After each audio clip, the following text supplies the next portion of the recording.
Happy Wednesday. So yesterday we got back from New York. We landed at 4:30 and then immediately rushed from O'Hare Airport over here, and we went to the track because it was the last out west run program with the Peace Runners track session before Sunday, which is the Bank of America half marathon. So Luna was determined to go, and she just pushed me to want to go. She loves going to the track.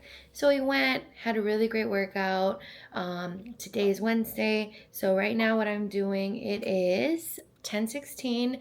I have to be at Lululemon Rush Street store at 11 because Saturday I'm going to be helping lead a shakeout run for the half marathon on Sunday. So let's go do that. And then after Lululemon, I have to coach a class at 1 p.m. So we got a full day.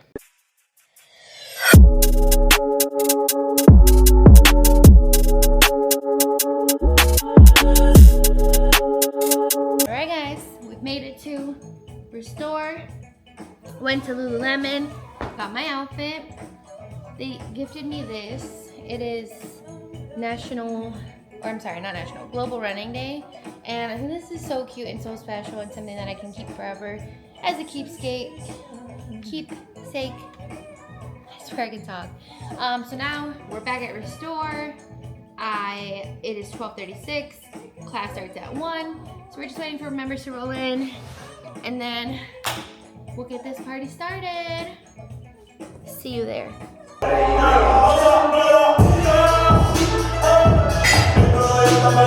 15 seconds, let's go, ladies. Get a little rest.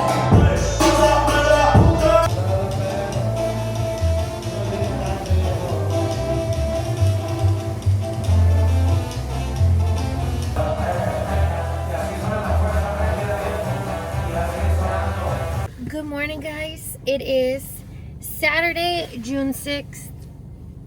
It is the day before my 33rd birthday, my first half marathon. And what am I doing today?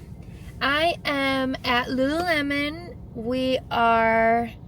There's a shakeout run for 13.1 tomorrow, and I get to lead it alongside some other really amazing runners and athletes.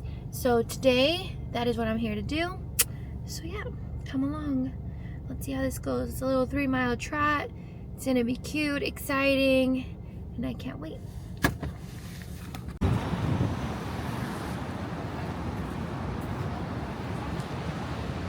What's up, Kayla? What's up, Misti? Hey! What are we doing tomorrow? Running 13.1. Ooh.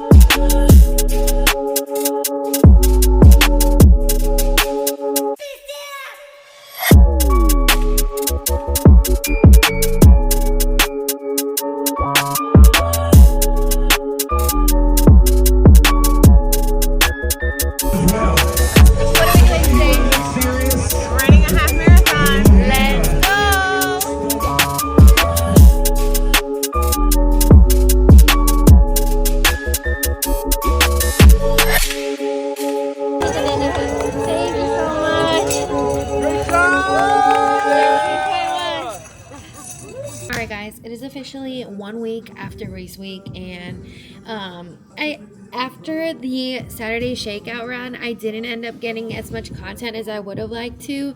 I think later that afternoon I started to kind of psych myself out a little bit, so I was like really focused on just like getting through the evening and getting to the start line.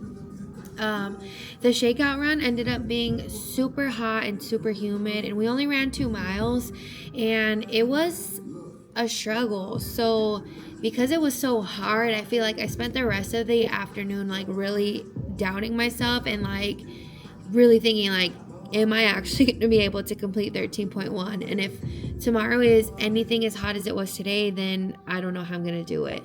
So I like really psyched myself out there. Also, I started to get like a sty for the rest of that day, and so that was weird. My eye was like hurting every time I blinked. I actually still woke up with that on Sunday, but it was a little more bearable. So yeah, like I just started to kind of spiral the rest of Saturday. But I still went through the motions. I ordered a pizza to try to carb load. And just kind of like make sure that I had some carbs in me for the race. And so I did that on Saturday night. I couldn't sleep.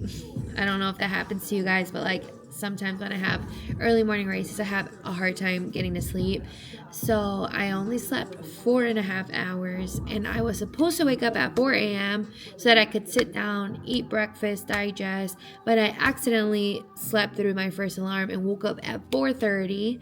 I was getting picked up at 5, so I just like hurried up, got dressed, did my hair, got ready.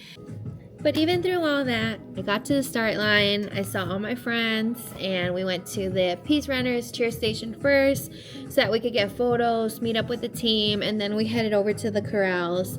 As I was going over the corrals, we had to jog because they were about to close them, and I started to feel a little like huffy and puffy there, and I was like, oh girl, this better not be any indication to how this run is gonna go. But you know, it's funny how the mind works, because I was already starting to psych myself out, and then once we got started, I just went into like a flow state, like being in that area, like knowing those streets, like I was, you know, running by the freeway exit that I get off of to go home, running up Independence, which is a street that I drive down every single day to get to my house, running around Douglas Park. Like when I first moved to Chicago in 2020, I lived right across the street from Douglas Park, so it just felt really nice to kind of like visit those streets in a different way, in a different perspective. And then around the 4th or 5th mile, I got to see Luna because it was like 2 to 3 minutes from our house, and that was a little burst of energy I needed. And then I was running with my friend Coach Ju for a couple miles, and we ran into the Peace Runners cheer station at mile 6, and then at the 10K mark I got to see my Lululemon family, so that was really fun. But once I got to mile 8, it really started to become hard. Like, it was hot, I was hitting a wall, everything hurt, like it just all started to come down on me. I was like, oh girl, well, at least miles 1 through 8 felt fine. From miles 8 to 10, it was a fight. Like, I just was like, whatever we do, we just need to keep moving forward. So I would run for 5 minutes, walk for 1 minute, run for 5 minutes, walk for 1 minute. I stopped at every single water station, poured a cup of water over my head. Once I got to that 10-mile mark, I just kept reminding myself it's 3.1 miles left. It would be like running a 5K. And also, I knew that I was coming back around to where I would see my Lululemon family and the Peace Runners cheer station again. So that was like really motivating me to at least get to mile 12. I will say, once I got to mile 12, oh my god, that last mile, hardest mile of the entire race. I don't know why, because it's like, girl, you're literally 1 mile away and you ran 12 miles. You can't run one more mile. It really feels like that. And if you did it, let me know if you agree with me, but that last mile feels horrible. But, you know, in the last 800 meters, I ran into some friends. They gave me some words of encouragement, told me I was right there, even though in my head I was like, you lying. This is 2 laps around the track. But anyways, it was, oh my god, that last mile, I would, like, if there was a nightmare or a hell, like, my personal hell would probably be, like, running that last mile on loop. And then for that last like 200 meters where you like turn the corner and then turn the corner again, which I feel like is less than 200 meters. Look at me thinking I'm a runner talking in meters. I don't know what the hell I'm talking about. But anyways, I ran that corner, saw my bestest friend in the whole wide world with 2 other really good friends. They gave me that burst of energy I needed, because at that point, I could have walked across that finish line and been proud.